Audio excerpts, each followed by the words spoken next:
Good morning. The church looks a whole lot different from here than it does from out there. I jog in the mornings, and my throat is never as dry after a 6-mile run than it is right now. I once had the privilege to fly an F-16 fighter jet. That was about half as terrorizing and half as exciting as this opportunity is. As Brian said, my name is Tom Calvert. Some of you may recall back on Memorial Day weekend, I did the video announcements, and you're wondering, like I am, why they would ever let me up here again. But here we are, and we'll get through it. Tim has been doing a series on we, us, community. And when he and I discussed this opportunity with me, he gave me no parameters, no guidelines. He wanted me to preach from my heart. So I came up with what we're going to talk about today, and either good fortune or God's will, you can choose. I think that what we're going to talk about today fits right in with what Tim has been discussing and kind of puts a closure on it before we move into the next series. When Tim asked me if I would, or when I asked Tim if I could preach, we had a discussion, and he said it has to be relevant, and it has to be biblically accurate, and it has to reflect how people see the pastors at Woodland Community Church. I believe this is relevant. I believe it is biblically accurate, but when I went home and told my wife that I was going to have to shave my head, she drew the line at that. Sorry, Tim. So, as I said, we've been discussing we and community and togetherness, and I'm going to flip that today, and I'm going to talk about me, alone, and loneliness. But don't worry, there's a happy ending. There was a duo very popular in the 60s and 70s called Simon and Garfunkel. Anybody? Wow, a lot more people in first service knew those names. They had many amazing songs that they put together, some very incredibly positive. The benchmark of their work is considered Bridge Over Troubled Water, about being there for each other, taking care of each other, helping each other. But they also had some very sad, lonely, depressing music.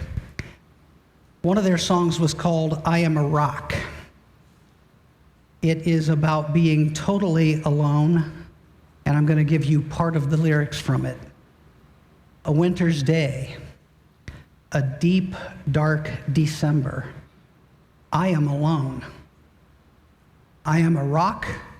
I am an island. I've built walls, a fortress deep and mighty, that none may penetrate. I have no need of friendship. Friendship causes pain. It's laughter, and its loving I disdain. Don't talk of love. I've heard the word before. It's sleeping in my memory, and I won't disturb the slumber of feelings that have died, for if I never loved, I never would have cried.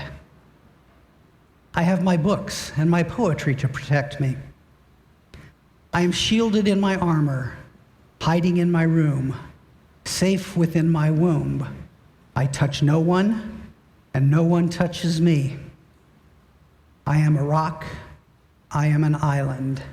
And they close the entire song with, and a rock feels no pain, and an island never cries. How lonely, how terribly, terribly lonely. And this flies in the face of everything we've been discussing about community and the concept of us and we. How do you get that lonely, that distant, that hard?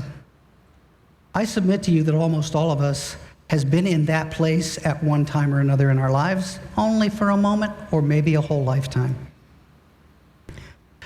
Times when we have doubted ourselves, times when we have had heartbreak, times when we have doubted those around us, times where we have doubted or denied our God. We all react differently to these types of situations, to these trials. Some people push through it. Some people use avoidance. Some withdraw and some crumble. Times like this call for community more than any other. We are not rocks. We are not islands. We are all in this together. We are not immune to pain. We need each other. There is safety and strength in numbers. Ecclesiastes 4:9-12 says, 2 are better than 1, because they have a good reward for their toil. For if they fail, one will lift up his fellow. But woe to him who is alone when he falls and has not another to lift him up. Again, if 2 lie together, they keep warm. But how can one keep warm alone? And though a man might prevail against one who is alone, 2 will withstand him. A threefold cord is not quickly broken. I assume most of us have been on teams at one time or another. We have teams for everything. We have teams for work. We have sports teams. We have teamwork in everything. And the stated goal of a team is just a bunch of people brought together for a common purpose. You just saw an incredible team up here. Every one of those musicians is talented in the instrument they play. Every one of those vocalists is talented in the range of vocals that God has given them. The soloists sing magnificently. The guitar players, the drummers, they all do their part magnificently. But what richness would we lose if each one of them only did it alone? Yet when we put them together, we have phenomenal worship. Alone, nothing can be accomplished. Together, anything can be. I'll give you an example of somebody who tried to do something completely alone. This is from the insurance records of a large insurance company who was countering the claim of a gentleman who had had an accident and suffered some injuries. And it goes as follows. I am writing in response to your request for additional information. In block number 3 of the accident report form, I put trying to do the job alone as the cause of the accident. You said in your letter that I should explain more fully. The following details should be sufficient. I am a bricklayer by trade. On the day of the accident, I was working alone on the roof of a new 6-story building. When I completed my work, I discovered that I had about 500 pounds of brick left over. Rather than carry the brick down by hand in trip after trip, I decided to lower them down in a barrel by using a pulley that was fortunately attached to the side of the building at the 6th floor. Went down, secured the rope on the ground at ground level, went back up to the roof, swung the barrel out, and loaded the brick into it. I then went back to the ground and untied the rope, holding it tightly to ensure a slow descent of the 500 pounds of brick. You will note in block number 2 of the accident report form that I weigh 135 pounds.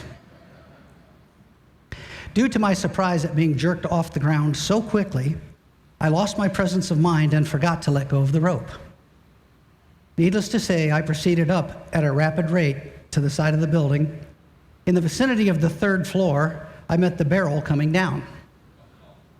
This explains the fractured skull and broken collarbone. Slowed only slightly, I continued my rapid ascent, not stopping until the fingers of my right hand were buried 2 knuckles deep in the pulley. Fortunately, by this time, I had regained my presence of mind and was able to hold tightly to the rope in spite of my pain. However, at approximately the same time, the barrel of bricks hit the ground and the bottom fell out. Devoid of the weight of the bricks, the barrel now weighed approximately 50 pounds. Again, I refer you to my weight in block 2.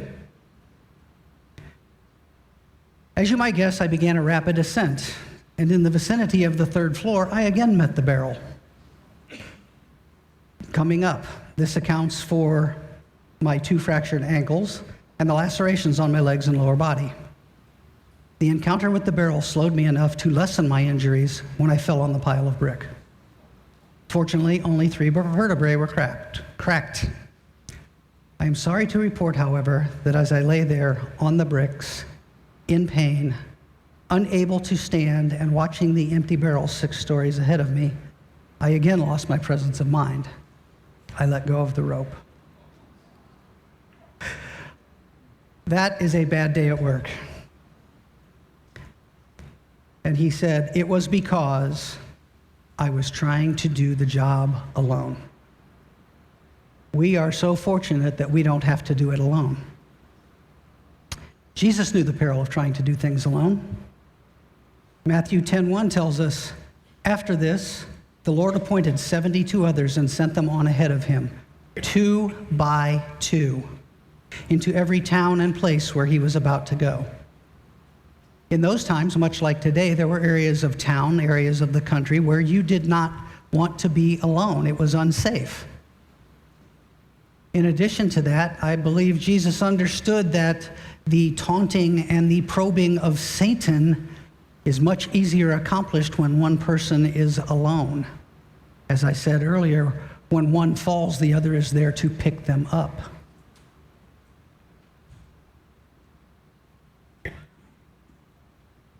A long time ago, as a much younger person, before Christ was my Savior, I wrote a poem kind of like the Simon and Garfunkel thing. Mine's more simplistic, maybe even sophomoric, but it came from my heart. It was the way I felt about life at the time. I'll just briefly share that with you. It's called Echoes. Echoes of a distant past ring inside my ear. Echoes bounce, and so do I, and ended up right here. Echoes vibrate, echoes twist. They never stay the same. I used to be a person once, but now I'm just a name. The point of any echo is that it is always heard. No matter who is speaking first, the echo has the final word. Echoes cannot stand alone.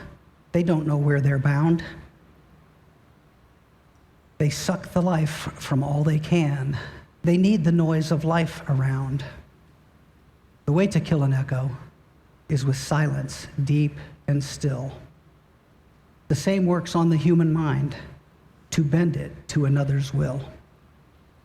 And in the end, the silence will make an echo die.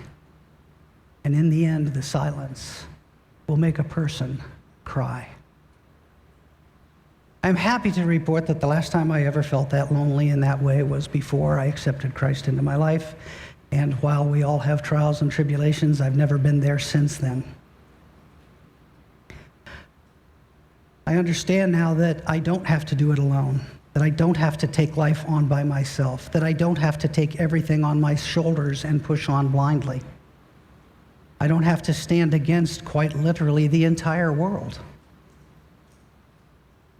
How can I say that? We all go through ebbs and flows in our lives. Sometimes we can conquer the world. Sometimes we can't face getting out of bed. How does one handle these ups and downs, this roller coaster ride that spins and twists and even turns upside down at such a frightening pace? The job, the family, the school, the kids, the money issues, the boss, the hurricane, the traffic. You do it by not being alone. You do it by leaning on each other. We're told in Matthew 18, 19, and 20, again I say to you, if 2 of you agree on earth about anything they ask, it will be done for them by my Father in heaven. For where 2 or 3 are gathered in my name, there am I among them. Where am I going with all this? Right here. Hebrews 10, 24, 25 tells us, and let us consider how to stir up one another to love and good works, not neglecting to meet together, as is the habit of some, but encourage one another all the more as you see the day drawing near. Look around this planet and find me evidence that that day is not coming closer with every tick of the clock. I'm not trying to frighten you. We don't know when the world will end. But if you read the book that I read, we know it will. We need to be and stay strong for each other. We need to stop trying to do the job alone. We have this church, this body to help us. Not only do we have corporate worship, but we have groups that meet throughout the week. Some here in the church building, some in people's homes, some in restaurants. I guarantee that no matter your circumstances, no matter your point in life, no matter your status, we have a group within this church that can meet those needs, that can help you to not be alone, that can give you that strength. One of the reasons for corporate worship is so we can come together on the first day of the week and gain strength from each other and fellowship with each other, so we can go out there and face this world controlled by Satan with more strength, with more assurance. When I was a young child, even a teenager, church doors were never locked. In this entire country, church doors were unlocked. And you could go into the church anytime you wanted, because it was not only the faith center of the town, frequently it was the social center of the town. My freshman year in college, some kids a year behind me in high school were involved in a wreck. I hitchhiked home from college, and about 24 of us went into the local church. It wasn't locked. Nobody questioned us. The police didn't report to us. And we held an all-night prayer vigil. I realize we are at a point in the history of the world that churches can't do that anymore. But I can also tell you that the doors of this building are unlocked more hours than they're locked. Groups every night, a pastoral staff that you're not going to find more giving, loving, and caring people. People that truly want the best for each of us. People that will take that 3 o'clock in the morning phone call. People that will pick you up when your car's broken down. People that will babysit, give you food. And it's not just the staff, it's all of you. As it should be. So that we're not alone. So that we do come together.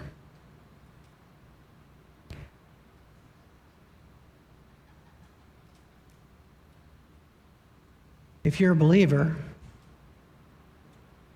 this is nothing new to you.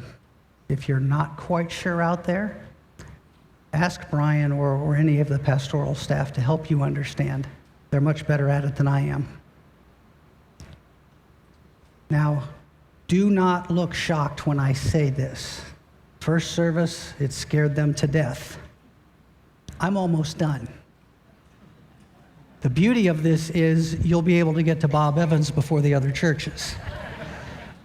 So let me close with this. Go outside and take a walk. Watch what happens to your shadow. I'm talking about the sun, that big ball of fire in the sky, and I'm talking about the Son who saves us. You take a walk with the sun's at your back, and where is your shadow? It's right in front of you. That dark, eerie, not completely formed thing is leading you forward. Might want to call it Satan. As you begin to believe, you kind of turn to the side. When you're walking sideways, where is your shadow? It is right beside you. Still trying to get in, still trying to get back, still trying to wedge in there to let you know that God doesn't love you, God doesn't care about you. If he did, why would you be in the circumstance you're in? If God really loved you, why don't you win the lottery? Crazy thoughts that get put into people's mind. And finally, have the sun in front of you. Where is your shadow now? It's behind you. It can't touch you. It can't harm you. And you're going toward the sun always. Doesn't mean there isn't going to be bad times. Doesn't mean there won't be heartache. Doesn't mean there won't be trials. But it means as long as you face the sun, you win. It's that simple, folks. You don't have to do it alone. You stay with the Son. You stay with like-minded people who can help you through those tough times we talked about. And you're golden. Thank you.